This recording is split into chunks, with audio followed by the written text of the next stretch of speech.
Hello বন্ধুরা, SS ব্লগের পক্ষ থেকে তোমাদের জানাই সুস্বাগতম। আমি আজকে এসেছি শ্যামনগর বই মেলায়। এখানে দেখো অনেকগুলো বই দেখাচ্ছি তোমাদেরকে, অনেক দোকান বসেছে, এখানে দোকানগুলোও দেখাচ্ছি। এবং এখানে বাচ্চাদের অনুষ্ঠান হচ্ছিলো, আমরা গিয়ে দেখলাম। এখানে আমি, ছেলে, আমার বোন, বোনের মেয়ে সবাই এসেছি। বইমেলায় আসতে গেলে শ্যামনগর স্টেশন থেকে পশ্চিম দিকে আসতে হবে। যে কাউকে জিজ্ঞেস করলে বইমেলাটা দেখিয়ে দেবে। তোমরা যদি কেউ আসতে চাও শ্যামনগর বইমেলায় আসতে পারো। দেখো বাচ্চাদের নাচগুলো খুব ভালো লাগছে। আমরা রাস্তা দিয়ে বইমেলায় ঢুকছি।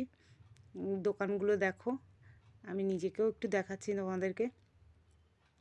ভালো লাগবে তোমাদের এখানে আসলে পরে। আর আমার তো বেশ ভালোই লেগেছে। আর নিচের দিকটায় বই মেলা বসে, আর একটু ওপর দিকে আছে সেখানে পৌষ মেলা বসে। 1 মাস ধরে পৌষ মেলা হয় আমাদের এখানে, খুব বিখ্যাত পৌষ মেলা। তোমরা যদি কেউ আসতে চাও চলে এসো, শ্যামনগর স্টেশন থেকে একদম কাছে।